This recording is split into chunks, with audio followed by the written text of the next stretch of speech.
Hey guys, it's me, Kalinga, and it's time for the bonus round. How many 20s can you roll in 60 seconds in chat? Go!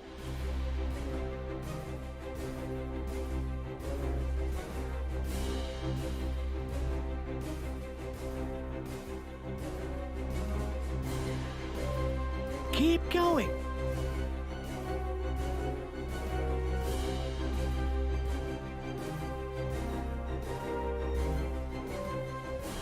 Doing great! You'll receive 10 experience for every natural 20 rolled. Keep going.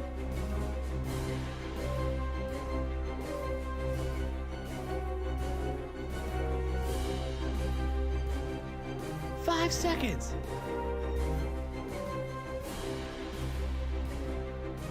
Great job, guys. Now it's time for the show.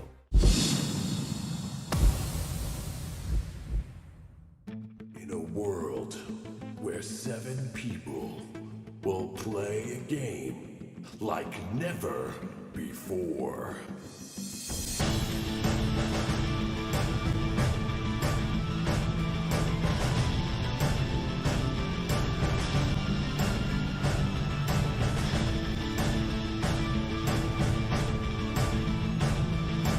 Will they survive? Audio Dungeon.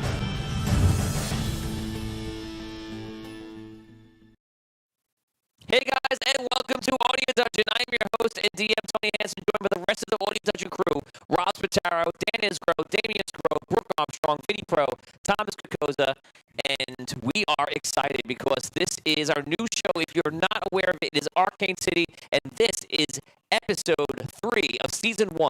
So if you have not watched it, go back. It's only 2 episodes before this one, and so far it's been mysterious, it's been dark, it's been a wild adventure. Scary, dangerous. Very scary, dangerous. Awesome. Guys, we're going to be at Nerdfest in late August of this year. I think it's around August 27th. We'll be playing an episode, hanging out with people, playing some games, meeting fans. So come down to Nerdfest, check it out online, and we want to say thank you to our sponsors, Fantasy Network, Dungeon TV, Phoenix Studios, Norse Foundry, and Master Monk. And thank you to our staff, Nick Simone, Steve Keeley, Percival Fairweather, Todd Heaney, Lee House, Liam Lynch, Justin Sarachik, and Richie Holzauer.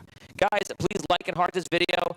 It matters a lot when they get bonuses and enhancements from you guys. They can't use them until we get 50 likes and 50 shares. So please share this out. Please like the video. And as always, if you're not already getting notified, put exclamation point notify into chat, and you'll be notified every time we go live, which is Mondays and Wednesdays at this time. Guys, I'm very excited to get going today. We're going to play Riddles in the Dark, and then we're going to do Arcane City Episode 3. And we have a whole interesting format change we're doing today, which is pretty cool. We're going to do a whole fan player character report at the end, and then Dungeon Talk. So we have a lot of cool things coming up. I don't see why we should waste any time.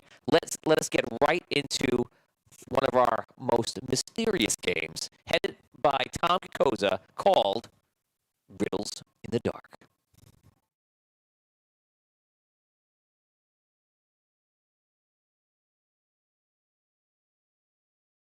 I am Tom Kokoza, aforementioned, and if you haven't played before or you haven't been around in a while, this is how you play. Very shortly, I'm going to read a mystery, very short, and I'm going to ask a question. That is the riddle. You're going to have to try and solve the mystery, along with the players on the Audio Dungeon crew. Now, how you're going to solve that mystery is by asking me yes or no questions, which I will answer honestly. The crew members will ask you directly. You will type your questions into chat. Tony will read them to me, and I will answer them. You'll have 10 minutes to guess the mystery, and tonight's mystery is something blue. The scribe looked up at the walls. The flowers and all the tapestries still showed blue. There was still time. She continued to write, to explain what had happened. In the candlelight, her shadow stretched to the ceiling, flickering and jumping. There was only so much time. She looked at the tapestries again. One of the flowers was red, blood red. She dipped her quill in the ink. The next morning, the housemaid came to the room to prepare the study for her mistress's work. She saw her mistress slumped dead over a book, ink bottle knocked over, quill in hand. The riddle. What happened to the scribe and why? Okay, guys, as you 10 know, minutes. I will be asking your questions for you. Yes or no questions only, please.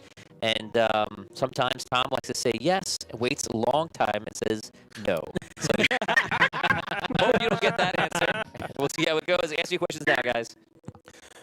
Was she poisoned? Yes. Ooh, good one. Was the ink the poison? No. Oh, man.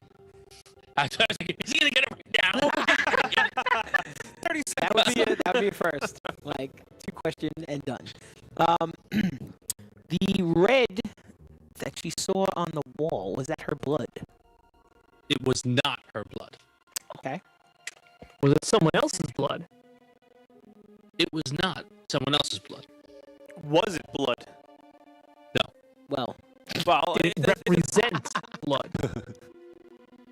be animal blood. Yes. Oh. No Was pause. the tapestry magical? No. Okay, guys, there are a couple of questions coming in from fans here. Sam Marshall wants to know the rose was poison. No. Chuck Earls wants to know, did she asphyxiate? Asphyxiate? Asphyxiate? What was an X? I'm not sure. He's hesitating. A-D-D-I-X-I-A-T. Probably metafixiate? maybe... I have no I don't idea. know. I don't know. I don't know what he means. Just to Clarify. Please. Yeah, please clarify, Chuck. Oni5 was the poison on the quill. No. Charles Morrison, was the tapestry the poison? It was not. Kyle Wright, was she poisoned by the flower? No. Douglas Kramer, did the scribe have to write to remove the blue from the painting? No. Oh, that's good. Richard Wilde, was the red on the wall the poison? It was not. Derek Luxton, was the quill what was poisoned? No. Derek Luxton, was the paper the poison? No. And Chuck comes back with the question, did she suffocate?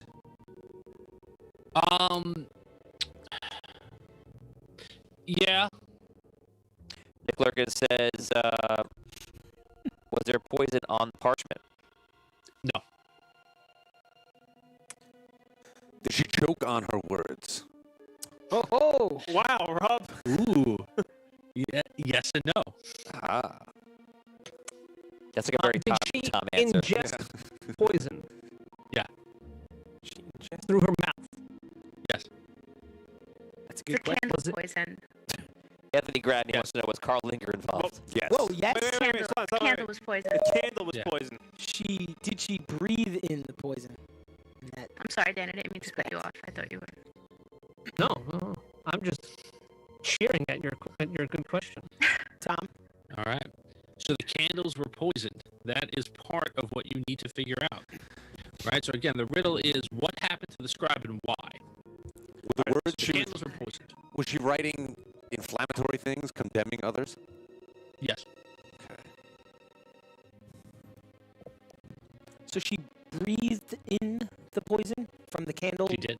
Yes, that's how it happened. Okay.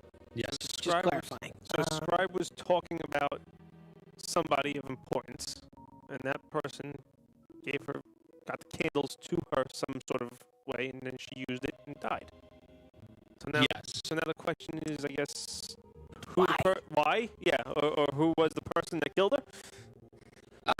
You do have to figure out a little bit more than that. You have the general gist of it. So you're just fleshing out that skeleton. Right. We still don't have someone to pin it on. Does the missing part have to do with the tapestry? Yeah. Yeah, that's really what you don't need to figure out like what the person's name is. You need to figure out how the tapestry comes into play. So Go ahead, Ben. no, you go ahead. You probably have a better question than I did. I was gonna say, is the tapestry made from like that special fabric, like Rorschach's mask, like the colors and the designs change, and the person who set up the candles told the scribe that she should go to this place where the fabric is and watch how cool it is, that the designs Wow, and the that's colors will elaborate. change while the candle was burning poison. No. Jesus. Whatever that question was. Okay. Very detailed, Dan. That was very detailed. Here's some other questions. Lauren Hicks wants to know, Almost like did she hang herself from the tapestry? Pardon? Did she hang herself from the tapestry? No. Only 5, did she eat something she was allergic to? No. Douglas Kramer, did she write how she would die? No. Richard Wilde, was she killed by what she wrote? Yes and no. Kyle Wright, was she killed by the candle maker? Yeah. Pat Holtz, did the candles used? Hold on 1 second. Did the candles use all the oxygen in the room? No. Let's see. Douglas Kramer, she was imprisoned. Her only chance was to write down her killers before the candles burned enough poison into the air for her to die. Ooh, no, that's not the case. Not that I like that. That's very Not important. bad. Got 3 more right now. Mark Shank was a scribe writing about a wedding. No. Derek Luxon, the poppers that were set off by the candle to tell time were what released the poison. No. And Vince Harris says, was it cursed? It was not a curse. So, did the candle maker know that he was poisoning her? Or was it just like the candle maker made them and that's what killed her? The person who made the candles made them with intent. Was the intent to kill her? Yes. Okay, so was she talking about the candle maker? Yes. So why was she talking about the candle maker? Was there a forgery involved of the tapestry or something, perhaps? No. Was she able to tell how much life or how much time she had left by the changing color of the tapestry? Yes and no. Derek Luxon, as the poison filled the room, the rose in the tapestry was designed to react to the poison when the room is saturated and it was too late for her to live. Correct. Oh, nice. Oh, we got it? Okay. That was right. Yeah, there's. It's not everything though. I'm gonna give it. All right, there's more to it, Yay! but I'm gonna give it. That's it. I'll read that one more time. Okay. I want to hear that question again. 'cause So I- here. That was good. So his question was, as the poison filled the room, the rose on the tapestry was designed to react to the poison when the room was saturated and it was too late for her to live. Yep. Derek, you take So- 25 experience points to your character. Nice. Awesome. All right, so here's the little story here. So the scribe was telling the evidence of the lady of the land and her unfaithfulness to her husband. Not only was the lady breaking their marriage vow, she was plotting with her lover to murder the Lord and take over the land. The evidence would be damning if only the scribe could get it to the Lord in time. However, the lady got wind of her scheme and let her know that when the flowers all turned red into her study, the lady would come for her revenge and take it in blood. Now, the lady knew that this would drive the scribe to work to collect and organize the evidence as quickly as possible, which was the lady's plan, as she substituted the scribe's normal candles for candles that had been soaked in a corrosive acid, whose fumes would kill anyone who inhaled too much of them, like someone who was driven to work all night. As for the flowers, a simple trick using an alchemist tool called litmus paper, the acid would change the paper from blue to red as it soaked the room. Nice. Well done. So, Wow. That was cool. very good. And you guys got it with time to spare, which means I have to make the next one harder, I guess, is what I hear. No. Congratulations, everybody. I hope you at home and you guys, the rest of the crew, had as much fun doing that as I did, because I had a lot of fun. But I'm about ready to play some Arcane City. What say you, Tony? Awesome, awesome. So, guys, let us know how you're hearing the audio right now. Our team is looking at it, and they are thinking of just restarting the stream. We're gonna. Oh, man. I'm curious to see if you guys are hearing the audio a little bit odd, or if you're hearing it normal. Please let me know right away. And that's pretty much gonna weigh in on what we do here. So we're checking it right now. While we're waiting for that, guys, don't forget that the crew here cannot use enhancements, rerolls, and all sorts of things unless we get to 50 likes and hearts and 50 shares on the stream. So, actually, I'm asking you to share on the stream. We may just end right now. So maybe hold off on that and don't listen to what I'm saying for just a moment. But yes, maybe verbally tell someone in your house about Audio Dungeon. That's good because it doesn't go away if we start the stream. They'll retain it in their memory, and then they can pass that information on to someone else. That's how talking works. Like in real life, not Yes. over the internet. Yes, Damien. Oh, Real life. okay. That's how that works. Call someone on the telephone and tell them all about Audio Dungeon.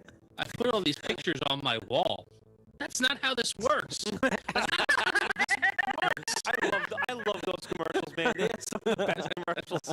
Okay, guys, if you're in there right now, we have about 100 people watching right now, steady. So, guys, we're going to just restart the stream so we can get the audio right. You should go in. To be fair, just come right back. Don't go anywhere.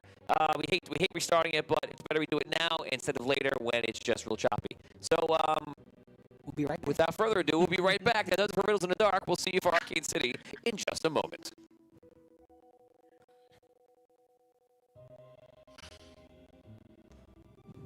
Todd, you can take us out.